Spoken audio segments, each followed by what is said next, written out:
Song of the Hindustani Minstrel, written by Henry Louis Vivian Derozia. So let us know about the Derozia. Henry Louis Vivian Derozia was one of the first Indian educators to spread Western learning and science among the youth of Bengal. His intense power of debating and enthusiasm created a huge fan following who were popularly called as Young Bengal. Unquote. He set up a debating society and inspired free thinking among his students. A note on the poet. Henry Louis Vivian de Rossi, 1809 to 1831, is the first Indian English poet of note. He was a poet, teacher, and journalist. He was appointed as a teacher of English literature and history at Hindu College, Kolkata, at the age of 17. He was influenced by the Romantic poets, especially Shelley, Keats, Byron, Scott, and Moray. Prominent themes of his poetry are patriotism and nature. Derozio is one of the pioneers of the Bengal Renaissance. He was a rationalist thinker who motivated his students to ask questions and to think independently. Though by birth he was a Portuguese, by heart and soul he was a Hindu.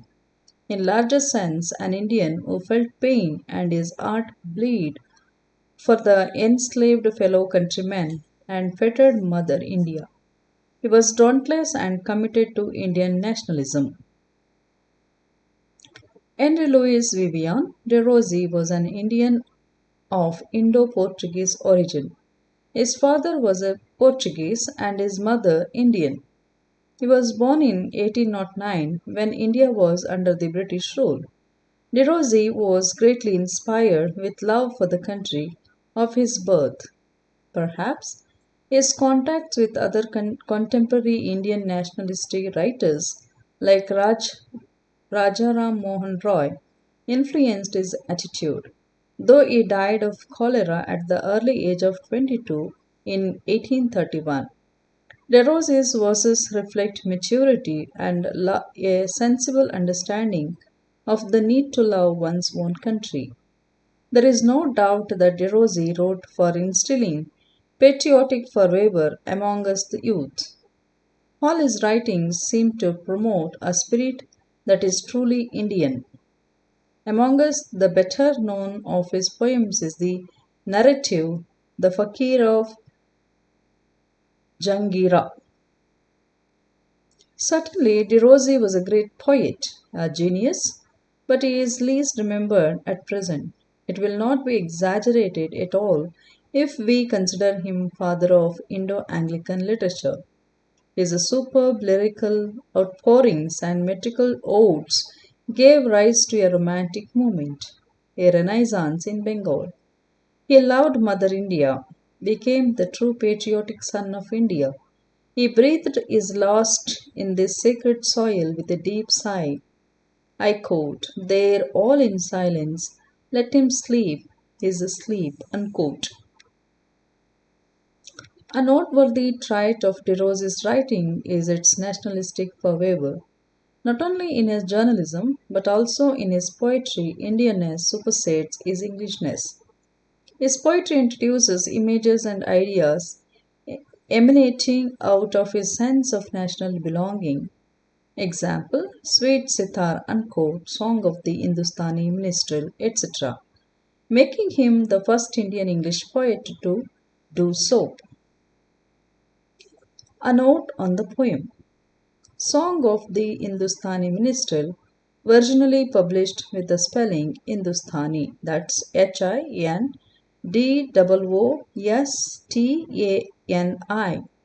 as a poem by Henry Louis Vivian de Rossi, published in 1827 as a part of his first book of poetry. Song of the Hindustani Minstrel is a love poem. It is a ballad. Song of Hindustani Minstrel.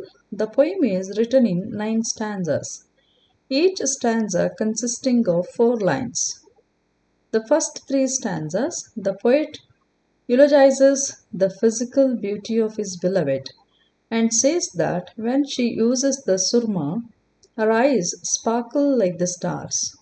Her dress is as beautiful as a rose. The poet tells hyperbolically that there are many valuable pearls in the woman's sea, but no richest pearl can rival his lover. There are many kinds of beautiful roses in Busra, the name of a place where rose grows abundantly. But the cheeks of his beloved are more beautiful. In toto, his beloved is more beautiful that the young people who meet her once shall prize her and welcome her to be their beloved.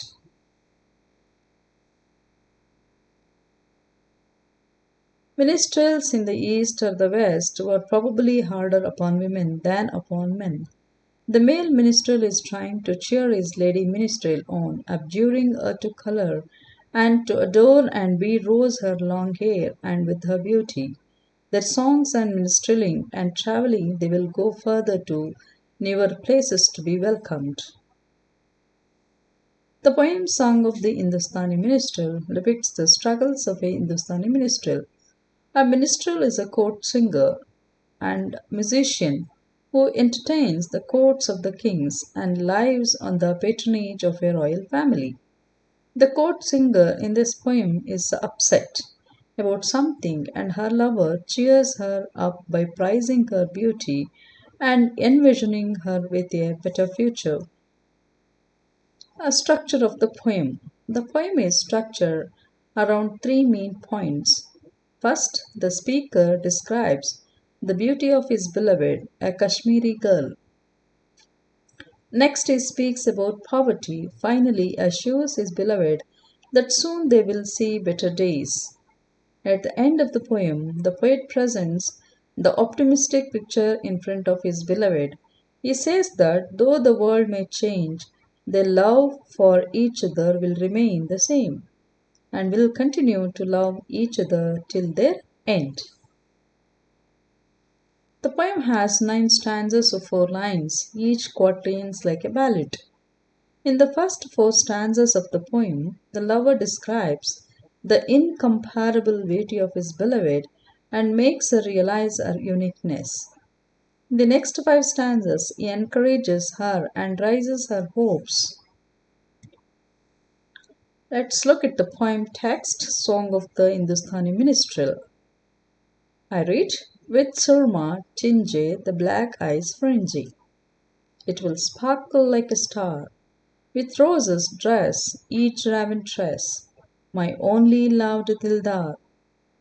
Dildar, there is many a valid pearl in richest Oman's sea, but none, my fair Kashmirian girl, oh, none can rival thee. In Busra there is many a rose, which many a maid may seek, but who shall find a flower which blows like that upon thy cheek? In verdant realms, neath sunny skies, with witching minstrels, we will favour find in all young eyes, and all shall welcome thee. Around us now there is but the night, the heaven alone above, but soon we will dwell in the cities bright. Then cheer thee, love. The heart eternally is blessed, where hope eternal springs. Then hush thy sorrows all to rest. We will tread the courts of kings. In palace halls our strains we will raise. There all our song shall flow. Come cheer thee, sweet, for better days shall dawn upon our woe. Nay, weep not, love, thou shouldest not weep. The world is all our home. Life is what together we shall keep. We will love wherever we roam. Like birds from land to land, we will range. And with our sweet sitar, our hearts the same, though worlds may change, we will live and love Dildar. This is a wonderful poem. Let's have a look on the glossaries. That's surma, eyeliner, a fashionable cosmetic in the Far East. Dildar, a Muslim proper name meaning beloved. Oman, a modern day sultanate on the Gulf of Oman and the Arabian Sea and bordering on Saudi Arabia, the United Arab Emirates, and Yemen. Kashmirian, from Kashmir, a mountainous region in northern India, now a disputed region. Busra, now Al Busra, Iraq. Sitar, a long necked guitar like Indian musical instrument, having from 3 to 7 strings which the player plucks. Let's look at the summary of the poem, stanza first. The poem starts with a description of a beautiful woman who has applied kajal on the borders of her eyes. The narrator elaborates her beauty by stating that her surma tinted eyes sparkle like a star, her hair is black, and she adorns her hair with roses.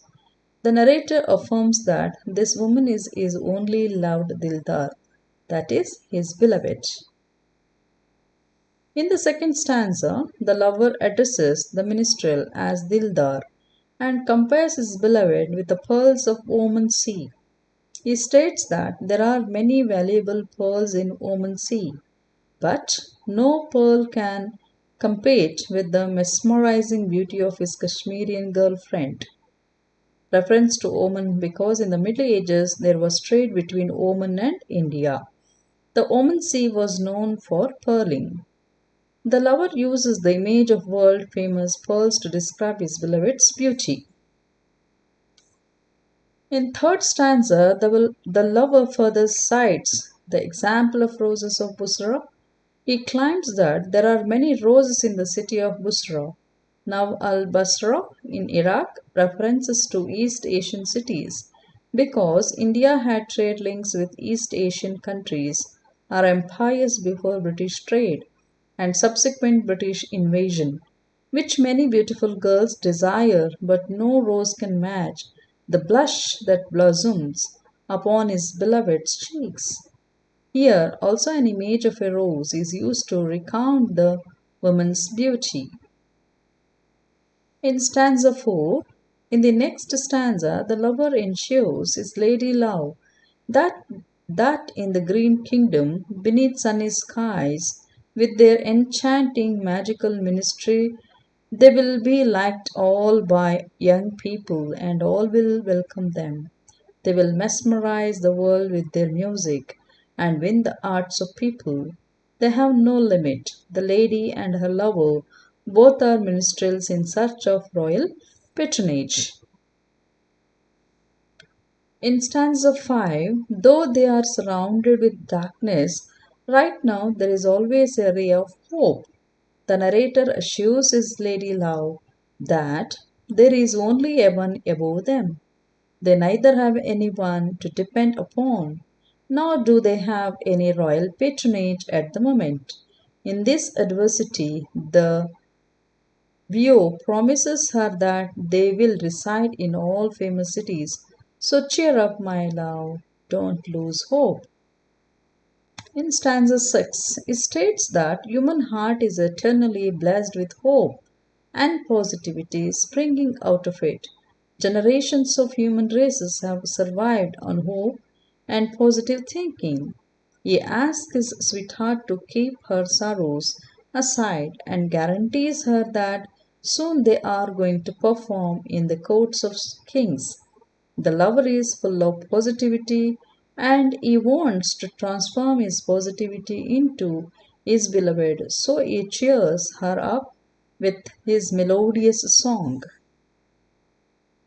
In stanza 7, time and again the lover reassures his lady love that soon their musical compositions will be played in palace halls, all their songs will be sung. So he cheers his beloved up as their sorrows will vanish and there are better days to look forward to. In stanza 8, he soothes her and requests her not to weep.